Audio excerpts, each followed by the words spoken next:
Hello students, तो Nernst equation के जो एग्जांपल है वो हम आज देखने वाले हैं। फर्स्ट एग्जांपल जो है वो यहाँ पे ई सेल हमें फाइंड करना है। तो पहले इन्फो देख लेते हैं, उसके बाद हम डिसाइड करेंगे कि इनमें से कौन से इक्वेशन रखना है। ठीक है, देखिए यहाँ पे कैलकुलेट द इलेक्ट्रोड पोटेंशियल, मतलब कि इलेक्ट्रोड का पोटेंशियल फाइंड करना है। मतलब कि कंप्लीट सेल नहीं है, यहाँ पे सिर्फ इलेक्ट्रोड का पोटेंशियल, मतलब कि हाफ सेल का पोटेंशियल हमें फाइंड करना है। ठीक है, ये बोल सकते हो। तो यहाँ पे जो स्टैंडर्ड कंडीशन है वो दी गई है। ठीक है, स्टैंडर्ड कंडीशन में जो वैल्यू है स्टैंडर्ड रिडक्शन पोटेंशियल की, उसकी वैल्यू दी गई है -0.76 वोल्ट।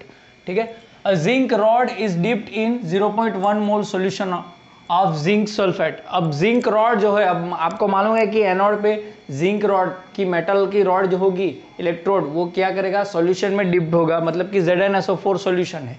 ठीक है, यहाँ पे क्या है, एक हाफ सेल है जिसके अंदर एक इलेक्ट्रोड जो है वो क्या किया हुआ है, डिप किया हुआ है किसके सॉल्यूशन में, ZnSO4 के सॉल्यूशन में। ये किसका इलेक्ट्रोड है, Zn का, जिंक का। ठीक है, the salt is 95% dissociate at this dilution at 298 kelvin. अब डिसोसिएशन हो रहा है। ठीक है, सॉल्यूशन के अंदर जो कॉन्सेंट्रेशन होगा वो 95% डिसोशिएट हो रहा है, सॉल्ट जो होगा वो। ठीक है, तो हमें फाइंड करना है इसका इलेक्ट्रोड पोटेंशियल क्या होगा। तो हमें हाफ सेल का इलेक्ट्रोड पोटेंशियल फाइंड करना है। तो यहाँ इनमें से कौन सा इक्वेशन रखेंगे, अभी बात जो है वो 298 केल्विन टेम्परेचर की हो रही है। ठीक है, 298 केल्विन टेम्परेचर, मतलब कि ये जो 298 केल्विन टेम्परेचर है उसके अंदर हाफ सेल वाला इक्वेशन क्या होगा, क्योंकि यहाँ पे अब देखो, तो ये दोनों के लिए, ये कंप्लीट सेल या दोनों के लिए यूज़ कर सकते हैं। लेकिन ये जो चीज़ है यहाँ पे हमें मालूम है कि जिंक जो है वो 1 है, तो ये ले सकते हैं हाफ सेल वाला। तो ये इक्वेशन हम रख देते हैं, क्योंकि ऑलरेडी इसका जो कॉन्सेंट्रेशन होगा क्या होगा, 1 ही होगा, तो सीधे ये इक्वेशन रख देते हैं। तो ये रख दिया, EZn2 plus Zn E0 Zn2 plus Zn minus 0.059 upon n log 10 1 upon mn plus x। ठीक है, वैल्यू रख दी 0.76, इसकी वैल्यू दी गई है यहाँ पे 0.059 बाई 2 log 10। अब यहाँ पे जो वैल्यू है, ठीक है, ये हमें सॉल्यूशन दिया गया है 0.1 मोलर सॉल्यूशन, लेकिन यहाँ पे तो हमें किसकी वैल्यू चाहिए, इसकी वैल्यू चाहिए, Zn2 प्लस मतलब कि सॉल्ट की वैल्यू चाहिए। तो ये सीधे हम 0.1 मोलर नहीं रख सकते, ये तो जिंक SO4 जो है उसका सॉल्यूशन है। ठीक है, उसके मतलब कि यहाँ पे देखो, zinc rod is dipped in 0.1 molar solution of ZnSO4। ZnSO4 का सॉल्यूशन जो है वो 0.1 दिया गया है, लेकिन यहाँ पे वो ये भी स्टेटमेंट दी गई है कि द सॉल्ट इज 95% डिसोशिएट। तो इसका 95% जो होगा वो क्या होगा, इसका इतना कॉन्सेंट्रेशन होगा। तो हमें फाइंड करना पड़ेगा, हियर 0.1 मोलर सॉल्यूशन है जिंक SO4 का, सॉल्यूशन में कितने डिसोसिएशन हो रहा है सॉल्ट का, 95%। 100% नहीं दिया गया इसलिए, तो कॉन्सेंट्रेशन तो 100% दिया गया होता तो 0.1 मोलर ले सकते थे, तो 95% है इसका। ठीक है, तो Zn2 प्लस का कॉन्सेंट्रेशन क्या होगा, 0.1 इंटू इसका परसेंटेज निकालेंगे 95/100, तो आ जाएगा 0.095 मोलर। ठीक है, तो उसकी वैल्यू यहाँ पे रख देनी है। ठीक है, सॉल्ट की वैल्यू। तो यहाँ पे आगे चलेंगे हम, तो 0.76 माइनस 0.76 माइनस 0.0295। ठीक है, इसकी वैल्यू आएगी, इसकी वैल्यू आएगी 0.0295। ठीक है, log 10 यहाँ पे क्या होगा कि ये राइट साइड में 3 पॉइंट ऊपर ले जाएंगे तो 1000/95, इसके जो ये पॉइंट था वो 3 ऊपर ले गए तो ये 1000 ऊपर आ। ठीक है, अब ये log 10 वाली चीज़ कैसे लिखेंगे, तो log 10 1000 माइनस log 95, log 10 95, इसका log होगा 3 और इसका log होगा 1.9977।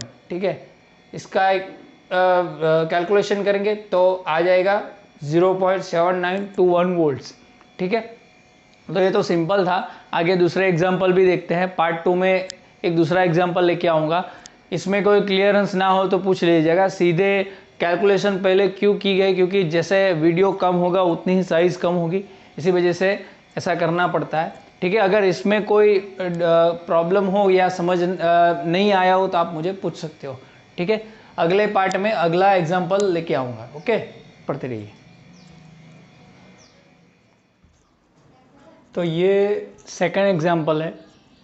इस एग्जांपल में हम देखते हैं the EMF of a cell is found to be 0.20 volt at 298 kelvin temperature. अब टेम्परेचर भी यहाँ पे 298 केल्विन दिया गया है, ठीक है। EMF यहाँ पे दिया हुआ है। अब आगे मैंने आपको बताया था कि EMF जो है, EMF जो है, ठीक है, वो और पोटेंशियल, इलेक्ट्रोड पोटेंशियल सेम ही रहता है मैक्सिमम कंडीशन में, ठीक है। तो हम इस ये बोल सकते हैं कि अभी ये यहाँ पे देखो कैडमियम है, निकल है, इसका मतलब है कि ये जो है वो कंप्लीट सेल है। और यहाँ पे EMF दिया है, मतलब कि कंप्लीट सेल का इलेक्ट्रोड पोटेंशियल हमें दिया गया है ये, ठीक है। यहाँ पे कोई स्टैंडर्ड लिखा नहीं है, मतलब कि ये जो है वो नॉन स्टैंडर्ड कंडीशन में है, ठीक है, नॉन स्टैंडर्ड कंडीशन है। और टेम्परेचर क्या है, 298 केल्विन है। और उस पे यहाँ पे 0.20 वोल्ट दिया गया है, मतलब कि electrode potential non standard condition में कंप्लीट सेल का दिया गया है 0.20 वोल्ट।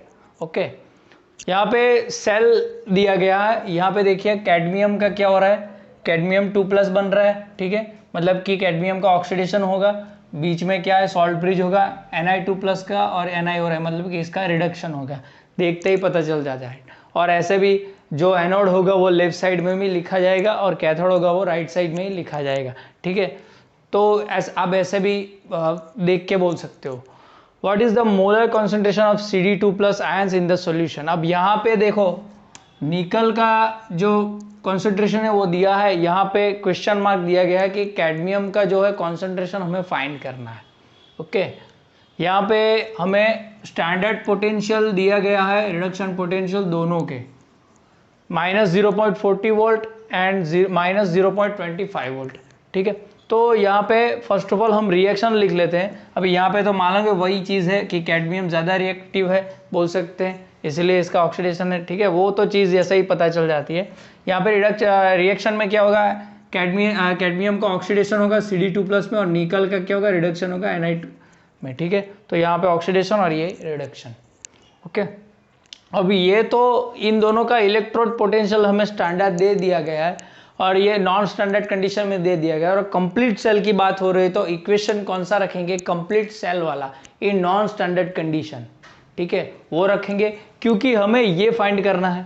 और ये किसके अंदर आएगा, तो आपने देखा होगा वो इक्वेशन कंप्लीट सेल वाला, जिसके अंदर कंप्लीट सेल के अंदर जब आप Q की वैल्यू लिखते हो, ठीक है, Q की जो लास्ट में मैंने बताया था वो क्या था, कंसंट्रेशन ऑफ एनोड लॉग वाला और कंसंट्रेशन ऑफ कैथोड। तो यहाँ पे हम कैडमियम और निकल की वैल्यू रखेंगे, उसके बाद फाइंड कर सकते हैं। तो वही इक्वेशन रखने से पहले कंप्लीट सेल का तो नॉन स्टैंडर्ड का है, लेकिन कंप्लीट सेल का स्टैंडर्ड का इलेक्ट्रोड पोटेंशियल है नहीं, दोनों का दिया गया है। तो कंप्लीट सेल का पहले तो स्टैंडर्ड इलेक्ट्रोड पोटेंशियल फाइंड कर लेंगे, ठीक है। तो यहाँ पे स्टैंडर्ड इलेक्ट्रोड पोटेंशियल कैसे पता चलता है, इस नॉट से, ठीक है। तो E0 cathode minus E0 anode, ठीक है, दोनों की वैल्यू रख दी।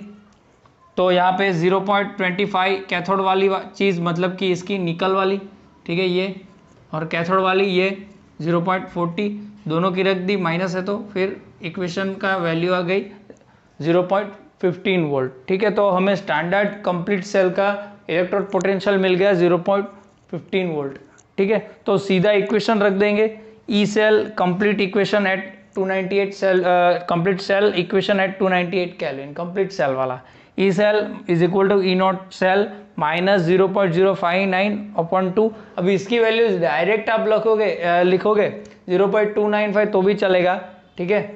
log 10 concentration of anode oxidation upon concentration of cathode, ठीक है, यहाँ पे कैथोड नहीं रिडक्शन आएगा। ओके, तो सीधे वैल्यू रखेंगे। E0 सेल की वैल्यू हमें मालूम है, उससे पहले मैंने यहाँ पे दिखा है कि ऑक्सीडेशन किसका हो रहा है, कैडमियम का, तो कैडमियम का लिखेंगे यहाँ पे, और निकल का रिडक्शन हो रहा है तो निकल का लिखेंगे।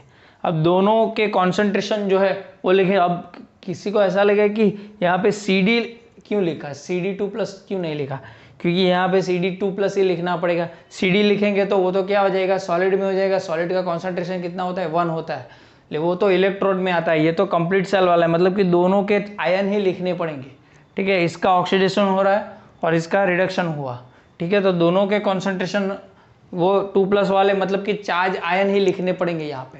तो कैडमियम का हमें फाइंड करना है, निकल का हमें मालूम है कितना 2, तो वैल्यू रख दी E0 सेल की 0.15 वोल्ट, 0.059/2 वो तो है ही, log 10 अपॉन CD2+ जिसको फाइंड करना है अपॉन 0.2, ठीक है।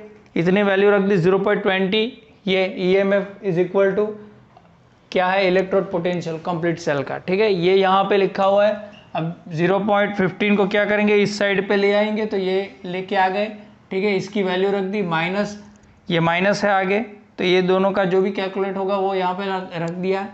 अब ये क्या होगा, log 10 वाली चीज़ है तो ये ऊपर आ जाएगा माइनस, ये सीधा log 2 की वैल्यू सीधी मैंने रखी हुई है 0.301, ठीक है। अब यहाँ इन दोनों की वैल्यू क्या आ गई 0.05, ठीक है। और ये जो है वो दोनों मल्टीप्लिकेशन में है तो ये क्या आ जाएगा, डिनोमिनेटर में आ जाएगा, तो 0.0295, ठीक है। यहाँ पे log CD2+ माइनस 0.301। अब इन दोनों का जो कैलकुलेशन होगा वो क्या होगा, -1.694, ओके।